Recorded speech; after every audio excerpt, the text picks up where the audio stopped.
if you know these names, if you know these people, you're not the average Americans, and that's why we do these polls. We do this polling to give us a gauge and instrument of the mood of the electorate, to give us a sense of where this is all breaking. And where it's breaking is decidedly against the Republicans. So much so that I do believe that the Senate is very, very, very much in play. And I do believe that in a wave election of this size and of this significance, we are going to see some very surprising things happen on Election Day in November.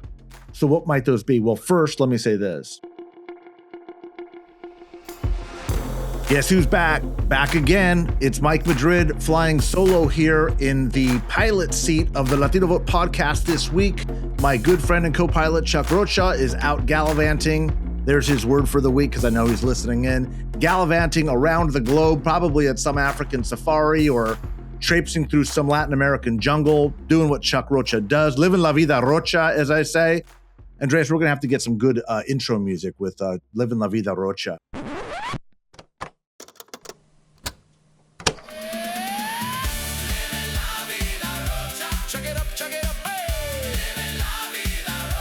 Thank you so much for joining. I'm going to be talking a little bit about some of the polling today because I want to get into a little bit of a deep dive before we get into the bulk of the remaining Latino Vote podcast episodes for the rest of this midterm cycle, where we're going to be having a lot more guests. So nerds, this one is going to be a good episode for you. If you want to look at some of the polling and what's happening with Donald Trump right now and the Trump administration's numbers, the generic ballot and what it's going to mean for Congress, this is going to be your episode.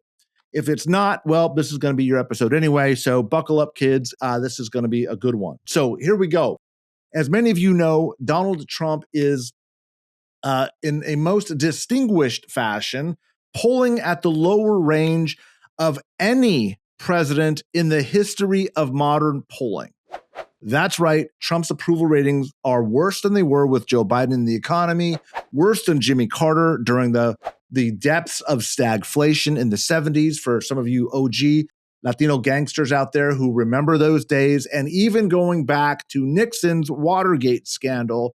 Trump is hitting the bottom numbers. He's at the worst point of any president in the history of polling in a second term midterm. Excuse me. How can you use term twice like that in a sentence?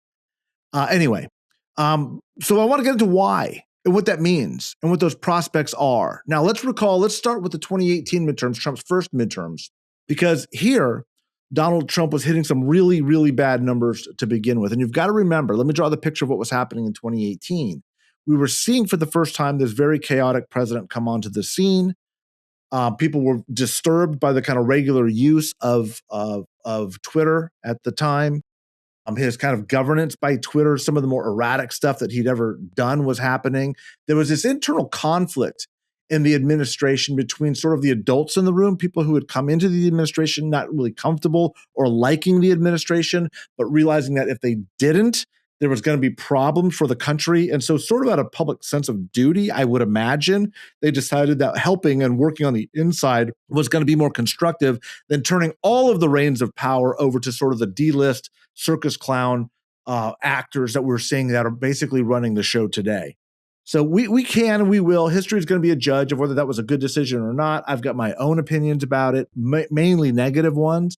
I've never been able to forgive those that have thought, because I think, frankly, it's driven a lot by their own narcissistic, egoistic tendencies, that they alone could go in and fix it and be the best person in that role.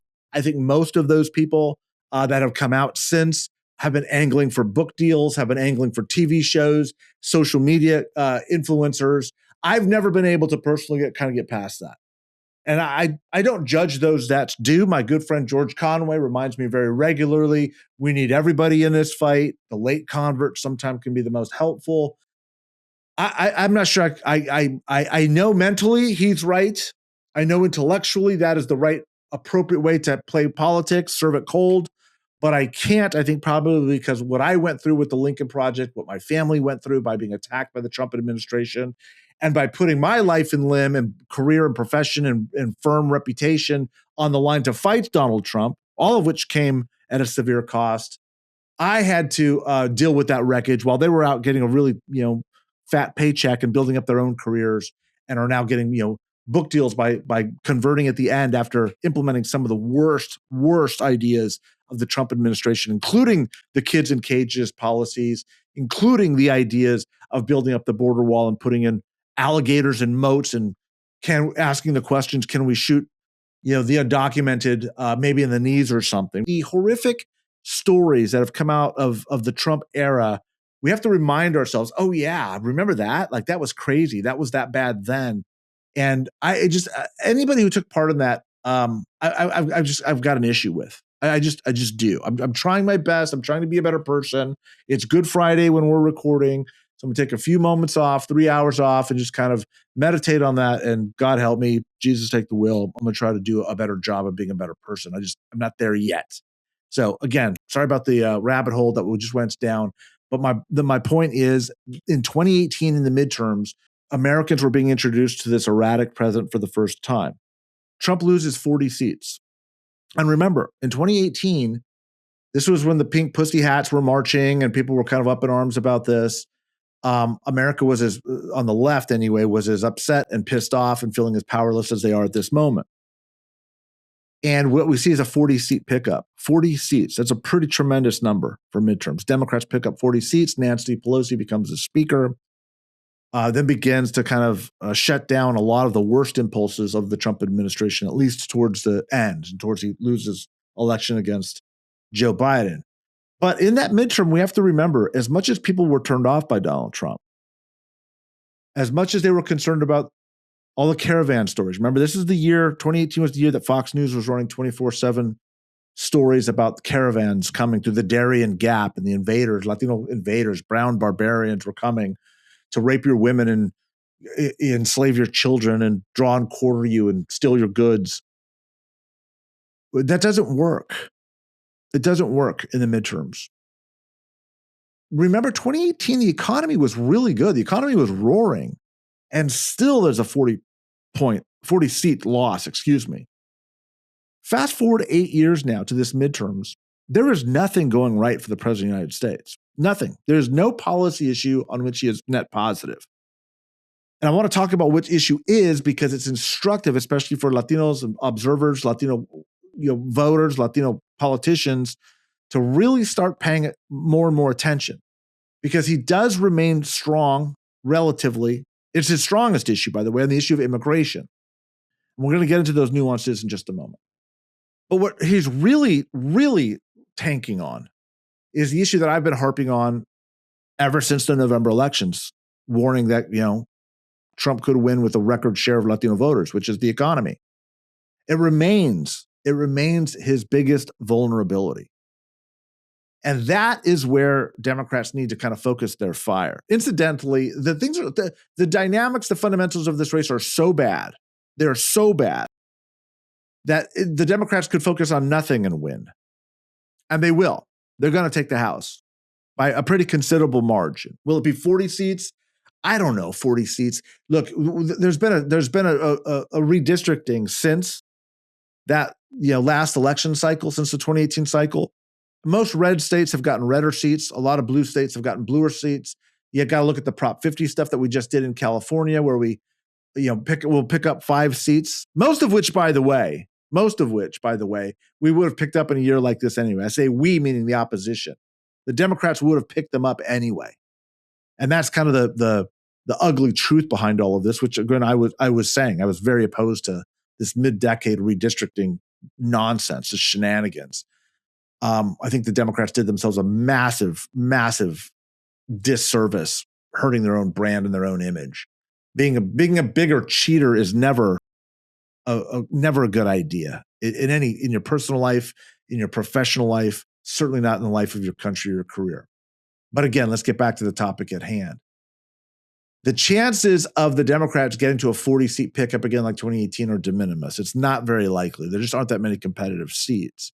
In fact, 15 seats would be considered a monumental wave election. I think it's going to be considerably more than that, but we're not going to get towards 40. Okay? If you're breaking 20, 25, maybe kissing 30, that's extraordinary. And is that possible? I think it is possible because things are that bad. I was quoted in Newsweek today saying, I have never seen the fundamentals for an incumbent party this bad in the midterm elections probably ever. Probably ever. The possible exception is maybe 1994. Again, for those of you of a certain age that can go back and remember the 1994 election cycle. I was an undergraduate in college at Georgetown back in those days. I think Chuck was doing his first race with Ann Richards, lost that seat to George W. Bush that time. It was the last time there was a Democratic statewide elected official. Ann Richards is governor. George W. Bush comes up and beats her in 1994. Wave election, realignment. The South realigns. Texas goes red.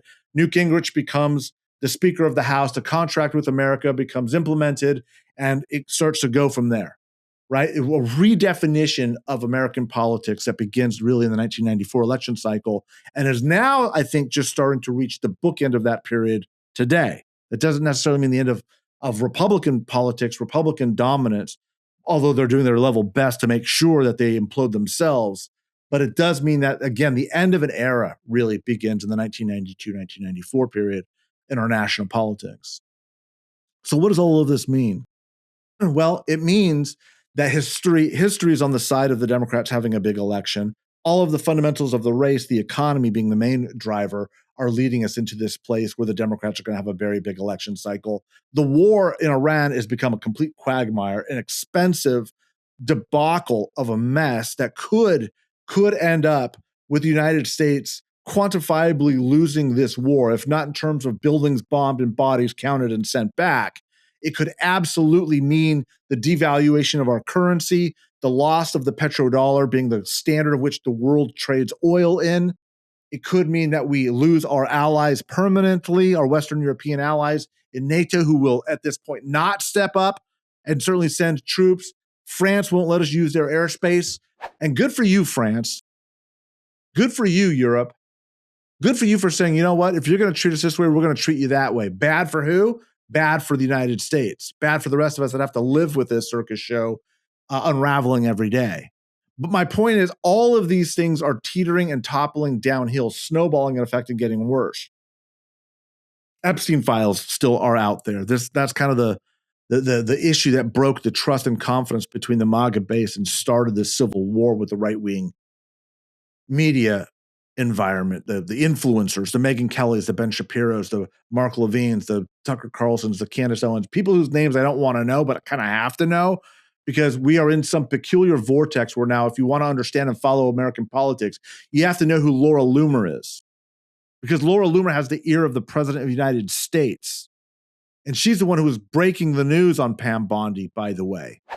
You've got to follow her damn Twitter account because if you don't, you're going to be second to know which cabinet official is going to be fired because she's the one who's calling some of these shots.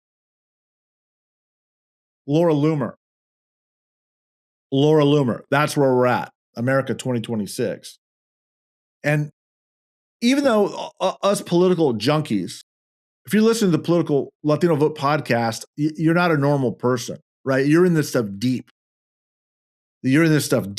And good for you. Thanks for being here anyway, but we love you. I mean, this is not a criticism at all. That's it's kind of a joint therapy session as we watch this stuff very closely because it does matter. It does have an impact. But if you know these names, if you know these people, you're not the average Americans. And that's why we do these polls. We do this polling to give us a gauge and instrument of the mood of the electorate, to give us a sense of where this is all breaking. And where it's breaking is decidedly against the Republicans. So much so that I do believe that the Senate is very, very, very much in play. And I do believe that in a wave election of this size and of this significance, we are going to see some very surprising things happen on Election Day in November. So what might those be? Well, first, let me say this. First, I'm not convinced that anybody on the left or in the center, as it were, in Democratic politics, and I don't believe in the right-left spectrum anymore. I don't believe there's a right in America. I don't believe there's a left in America. I believe there's a populist and establishment classes that are fighting these fights in different ways, but there's no right or left. Set that aside for a moment. I don't believe that the Democratic Socialists, who will certainly have victories in November, are going to have any sort of claim to fame that the party is somehow lurched to the right. Nor do I believe that the establishment, the centrists, or as I guess Democrats call them, the corporate Democrats, will be able to lay any claim to that either, even though they're certainly going to have their own victories. And so there will be a battle once they win, and they will win. The Democrats will win. There will be a very pitched, fevered battle between each other on which the true legacy, the true tradition, and where the real trajectory going forward is going to be. I think that's the wrong argument to have. I think that's the wrong discussion to have. Because the more they're talking about an ideological construct, the less they're really understanding the world that we live in today. See, the Democratic Party is made up of kind of this populist base, which I guess they call populist leftism. That's not really a thing, by the way. There's no such thing as left-wing populism or right-wing populism. That's not how populism works. The DSA, is ascendant in the party, but the party itself, as we know it, I think is actually shrinking, if not in size, certainly in cohesiveness. That's the change that's happening on what was the American left. And it's very distinct from what was happening on the American right. And if understanding that tells you everything you need to know about American politics. See, I don't believe that in the next few election cycles, the Democratic Party is going to exist as we know it. It can't. It doesn't have any ideological commonality anymore. The quote unquote corporate Democrats have a lot more in common with college-educated never-Trumpers like myself, who are institutionalists, who are trying to protect and preserve institutions, more than we're trying to advance a political philosophy or a political ideology. We're just doing triage here. We're just trying to protect elections. We're just trying to protect the media as an institution, not specific media outlets. We're just trying to protect higher education when it's under siege. Not that I'm comfortable or like everything in the academia. In fact, I dislike a lot of it, but it doesn't mean I want to burn it down the way the Trumpists are. We've got to protect and preserve these institutions at this moment. Am I concerned about the rise of the far left? I'm very concerned about it, deeply concerned about it. But what I don't believe is that those on the left are trying to burn down our own government the way the extremists on the right are. And the unfortunate part is the extremists on the right are the dominant voice of the Republican Party now. It's not a small faction. It's not a small crazies. It's not even 50%, the way you can argue, I think, credibly, that that's the way it is on the left. Those far on the left actually are trying to advance a philosophy of government. I believe that. I largely disagree with, but they're not trying to destroy the country's institutions. That cannot be said for what is happening on the right. And that's why, again, even though I'm using these terms left and right, and I will use the terms Democrat and Republican, they're not really indicative or instructive of what's happening at this moment. And that's why both parties are getting it wrong. That's why we're witnessing this whiplash, especially with our voters. I am going somewhere with this long discussion, by the way. Our voters are responding to the environment that I just articulated. The Republican Party has lost its moorings, but the Democratic Party is doing the exact same thing. By the way, I want somebody to point to me a blue state like a California or a New York, where Latinos are doing as well as other people in terms of middle-class aspiration, in terms of jobs and job creation, in terms of affordability, in terms of college attendance and graduation rates. Los Angeles Times just ran a story 3 days ago showing the people that are leaving California are Latinos on affordability. It's working class people. The Republicans have this mythology about it being rich people leaving the state. There are some of those. Yeah, we are driving billionaires out of the state. Yes, we are driving millionaires out of the state. But who are we really losing in terms of actual quantifiable numbers? Working class people. California does not work for the working class. And I'm not going to sit here and suggest that Republicans are making it work for the working class. Anybody who knows me knows that I don't believe that either. But can't we get to a point where we acknowledge that and say maybe both parties don't get it? Maybe you're like me, listening right now, driving your car, having a cup of coffee, about to go into work and maybe work for an advocacy organization. Maybe you work on the Hill. Maybe you're a member of Congress listening to this on a plane flying to DC or back from DC. At what point do we have the gumption to say, my party isn't delivering for our community. Because it doesn't matter which party you're in, they're not. And if your immediate reaction to that is, well, but my party is better. Yeah, I sure. Okay, I guess. But at what point can't we demand better for ourselves than that? That's such a servant's attitude. It's such a second place perspective and understanding of power. Well, I'll just go along to get along because my party is not as bad as the other party. Meanwhile, affordability gets worse. Housing, the home ownership becomes a real pipe dream that's visible only in the rearview mirror for our community. Childhood, nutrition rates get worse. Half of our children are on Medi-Cal in the state of California. It's not that different than any other state. At what point do we say enough? Like, let's start working across party lines to start developing a Latino agenda. Because if the Republicans are failing, and they are, and the Democrats are failing, and they are, can't I acknowledge as a Democrat that our schools are failing our kids? Like, who has the balls to stand there and say, oh no, they're working fine. They're serving our kids. We're putting out kids who can read and write. At what points do we say, maybe these environmental policies that are driving our people into grinding poverty by not allowing them to build wealth? At what point do we say, maybe that was a bad idea? Maybe these people don't have our best interests at heart. And maybe I can work with working class Latinos from the Latino Chamber of Commerce or the Hispanic Chamber of Commerce who are standing up and in their own right saying, this nativism, this racism, this anti-immigrant sentiment is abhorrent, it's sinful, and it's wrong. Like, at what point do we wake up and start saying there's a Latino agenda, and that agenda is not the Democratic Party's agenda, and it's not the Republican Party's agenda. And guess what, guys? It's never gonna be. It's never gonna be.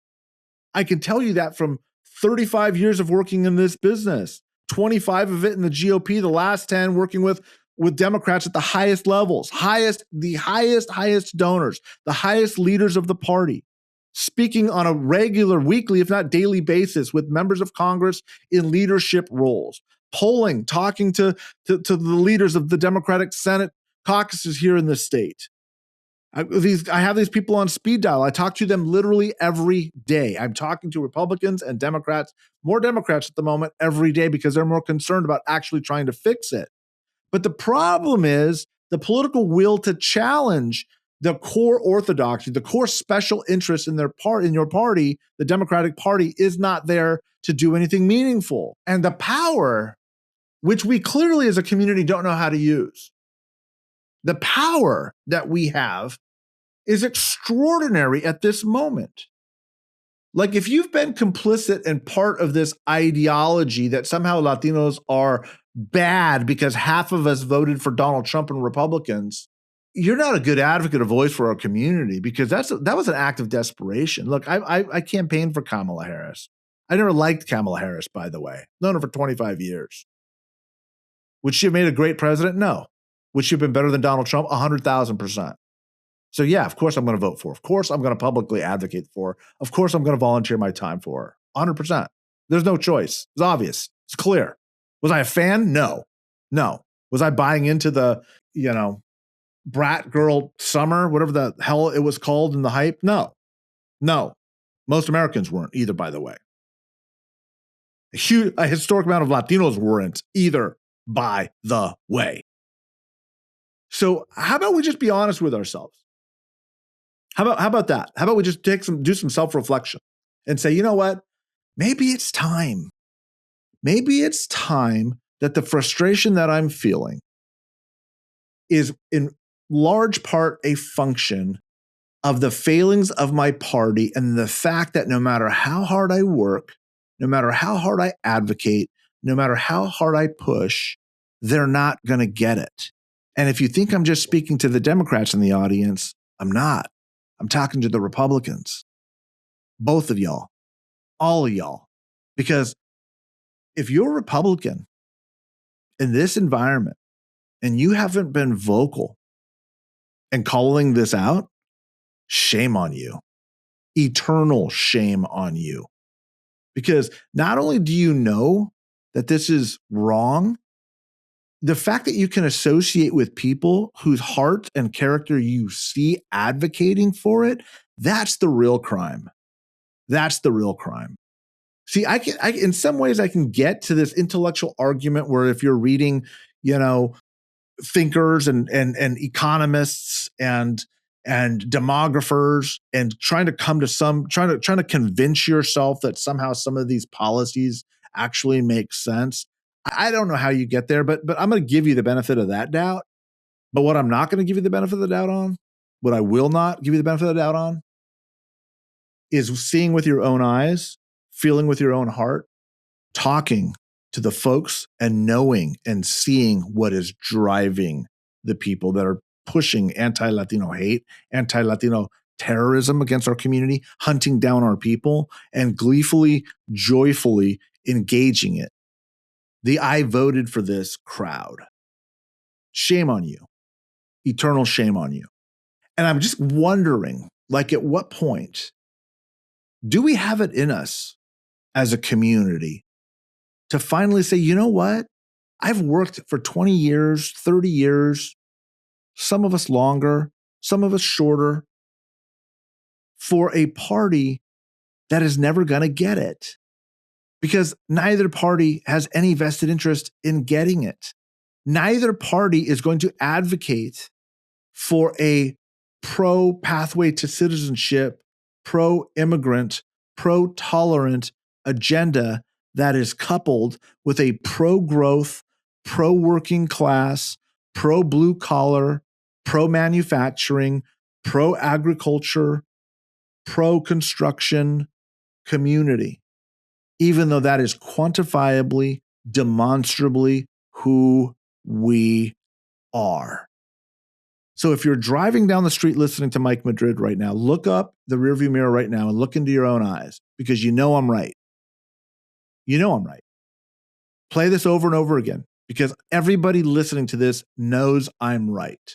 Are there a handful of people out there? We've had some on our show, these crazy enviro lefties that think that, we're all, Mother Earth loving, don't build anything. Let's go back to the Stone Age and capture rainwater and drink that for a living. Sure. Are there those people? Yeah, sure.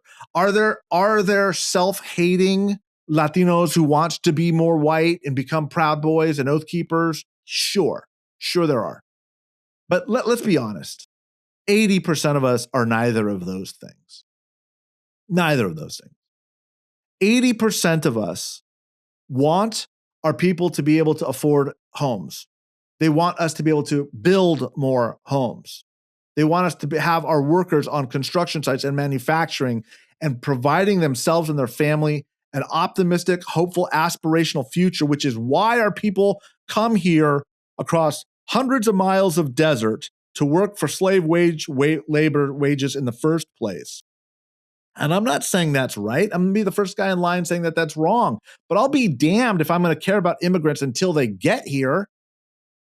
And that's the hypocrisy of the moment of places like California. We love our undocumented. We fight for the immigrant until they get here. And then once they're here, we don't provide them a pathway to the middle class. We provide you a pathway to citizenship. But citizenship is where it stops for these advocacy groups. It's where it stops for the Democratic Party. We're not building a pathway to the middle class.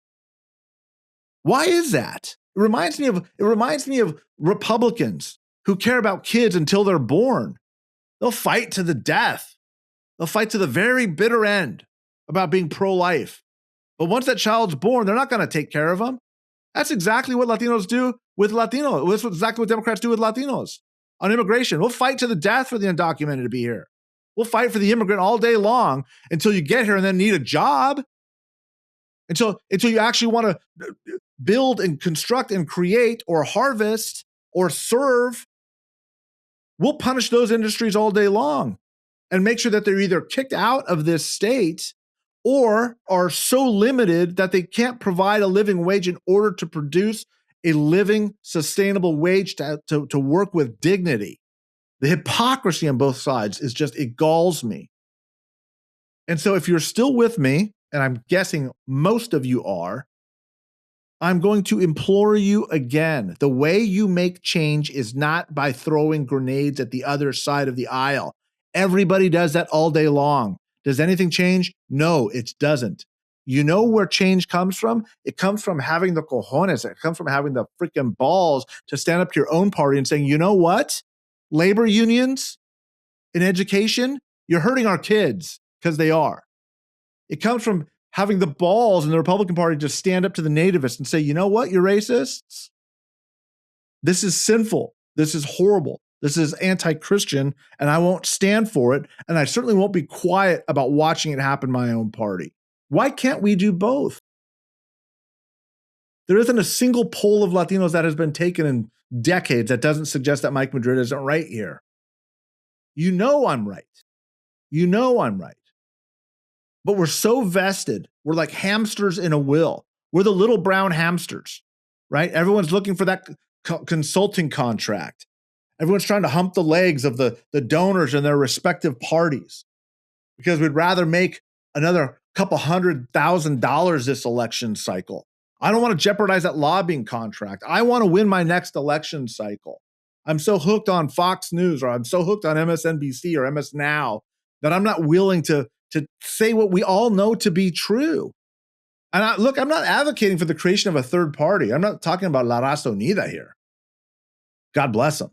I'm talking about, if you're in politics and you're focused on politics, at some point you got into this because you cared about people. You wanted to make a difference in people's lives.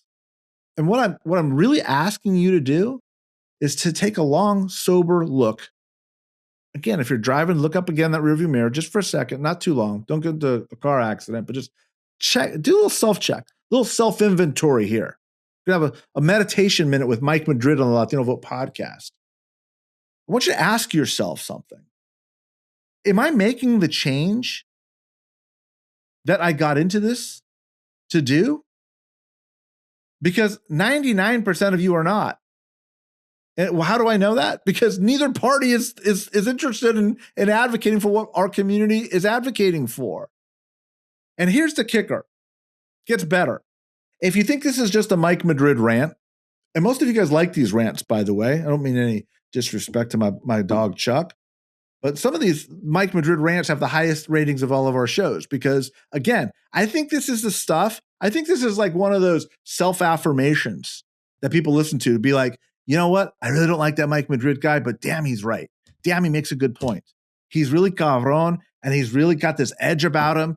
You know why? It's because I'm pissed off. I'm frustrated with us, with our community, with us. Why are we putting up with it? Why are we always a servant? Why are we always taking second class? Why are we okay with that? Why are we tolerating that? We are the power here. If you're the Democrat in California and you're in the Latino caucus, and I know a lot of you guys listen to the show, why are you could fix all of this by next week. You have the votes. Oh, you don't have it in the Democratic caucus because the white progressives don't want housing because white progressives already have housing that they can afford? Oh, they don't want blue collar. They don't want working class housing because that's where brown people live. You can change that, you know. You've got the votes, you know. You don't have it in the Democratic caucus? Go caucus with the Latinos in the Republican Party. Go caucus with the entire Republican Party. You want to make change? You want to fight for our community? Vote one time. The Latino caucus, vote one time with the Republican caucus. That's a majority, by the way. You can control any reform, any change that you want. And if Latinos did this around the country, you would see the change that got you involved and inspired to be in this business, in this calling in the first place. That's why I'm so angry about this and so edgy about this, is because you know what that is? It's the same cowardice I see in the Republican Party that won't challenge Donald Trump. If you're not gonna advocate for our community, what the hell are you doing in politics? Like, is it that important to you to get a name and a title? To get that contract? To get that invitation to be on the list? to show up to the press conference? Do you need it that bad? You need it more than giving our people housing. You need it more than educating our kids. You need it more than getting half of our kids out of poverty in California. Half of our kids are getting poverty assistance for healthcare. It means that much to you to be able to walk on the floor and have everybody call you honorable or assembly member or senator. You wake up every day and you kind of look in the mirror and see a future congressman or governor or president. It's not that hard, guys. It's really not. As somebody who's done it, I can tell you, the only thing that's keeping you trapped there is your own mind. And I hate the idea that comes from our culture, because maybe it does. Maybe it's the culture of our servant class being. Maybe this is a remnant of the conquest. Maybe this does go back hundreds of years where we don't know power is. We don't think we're deserving of it. We certainly aren't acting like it. How can there not be an upheaval in states like California against the Democratic Party? How can there not be an upheaval in states like Florida or Texas against the Republican Party? How can there not be? How can there not be? When both parties are quantifiably failing us. And so to the kicker, our voters get it. Our voters are rejecting both parties. Part of being in politics is leading. It's reflecting the voice for the people that you fight for. And that's probably the biggest failing of this current moment in politics. And here's where we're becoming like everybody else. Once we get some power, once we get a title, once we start to control the levers of power, it becomes very self-serving, because we'd rather fight for failing ideologies, for failed policies, for failed parties, than we would fight for what our people are quantifiably telling us. The polling is telling us that Democrats in California don't trust the Democratic Party. They blame them for the affordability crisis. You know why? Because they should be. You going to blame Republicans for this? If you are, shame on you. Conversely, you're seeing the same thing in polling in Florida and in Texas, where Latinos are saying the Republicans are part of the problem. Because you know what? They are. They are. They are. And if you're still so stuck on wearing your red hat and you've built some weird, peculiar, dysfunctional community about being a Latino for Trump and wearing some MAGA hat and thinking you're cool by being the pariah at your Thanksgiving Day family celebration because you're that MAGA Republican, get some therapy.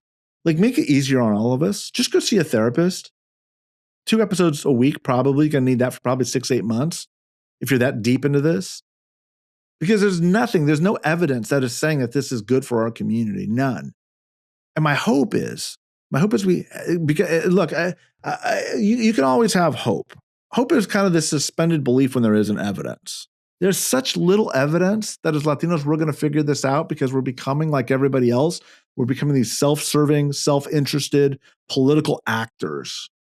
There is so much opportunity for a politician to develop a national stature and a national profile to say my party is wrong on this. That is what Ruben Gallego is doing, by the way. That is what Gabe Vasquez is doing, by the way. Incidentally, and this is the worst part about it, that's what James Tallarico is doing. Until white guys do it, until white people say it, we won't believe that it's true because we're followers. We don't lead. You need more evidence? Why weren't we fixing CEQA in California until Ezra Klein writes a book and says, oh, by the way, we're failing black and brown people. You're a black and brown senator in California, state senator. You didn't know that our housing policy was hurting our people? Of course you knew. You just didn't have the balls to make a difference. You didn't have the guts or the spine to challenge the interests in your own party until the white guy said it's okay.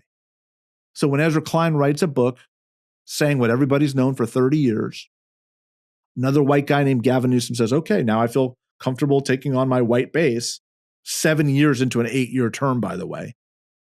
And then Buffy and Scott, good people, all white people, all from the wealthiest, whitest parts of California, decide now, I guess we have to because black and brown people are leaving us. The voters are leaving us. Now we'll make those changes. You didn't hear it. You didn't hear our communities saying it. You didn't hear our politicians saying it. Where have they been for 30 years? You know where they've been? They've been carrying the water for these white progressives. The same way in the Republican Party, they've been carrying the water for the white nativists, desperately trying to be part of the club that, frankly, you're not a part of. You're not in their club. You're not in their country club, man. You're not in their homeowners association. You don't live in their gated community. You don't. And the worst part is, even if you do make it to the top financially, you're still not in the club. Yeah, sure, they'll let you in so that they make themselves feel better about how diverse and how tolerant they all are. Both parties do this, by the way, but you're not in the club. You know what I'm talking about. Fucking, I went to Georgetown. You think I was a member of the Georgetown men's choir there? You think the Mexican guy was invited to be part of that? I was there with people who were 5th generation Georgetown. I don't even know where my people were 5 generations ago. We were, trying to grind out a living in the sand and dirt of the Sonoran Desert. 5th generation Georgetown. Give me a break. You think I'm part of that club? It doesn't mean I wasn't smarter than most of those kids, all of those kids. Doesn't mean I haven't been successful and made something of myself. Of course I have. But that's a club I'll never be a part of. And guys, I'm talking to you Republicans and I'm talking to you Democrats. You're in a club that you will never be a part of. So you know what? How about we start our own club? You can still, in fact, you'll ascend the ladder in your party faster if you demonstrate power. If Republicans and Democrats worked together on a common agenda that was less nativist, less racist, more pro-immigrant, more pro-pathway, and Democrats were able to work with Republicans on something that was more pro-building, more construction, more pro-aspiration, more pro-working class, all of you, every single listener, would be on a rocket ship in both of your parties, because that's where the fastest growing segment of the electorate is. That's what our voters are telling us. That's why our voters are rejecting Democrats in 2024 and rejecting Republicans in 2025, and will do so again in 2026 until 2028, when they look at both sides the same way they did in 2024 and say, I'm not convinced either party's got it right, because neither party is addressing the problems that I want to see addressed. And you know what? They are 100% right. So because we have not been able to lead our voters, maybe it's time we followed them. Until next week on the Latino Vote podcast, as my dear friend Chuck Rocha says, call your mama if you got her still. Join us on YouTube, where we are really starting to, I think, pick up a lot of traffic. Subscribe, share, just give us a like. Help us with that algorithm, guys, especially as we head into this midterm cycle. The audience is growing, but we want to get it bigger. We want you to be part of that. Help us out. Do us a solid. We're not asking for any money. We're just asking you to click and smash that like button. Review us podcasts anywhere you're getting it. And until then, we'll talk to you next week.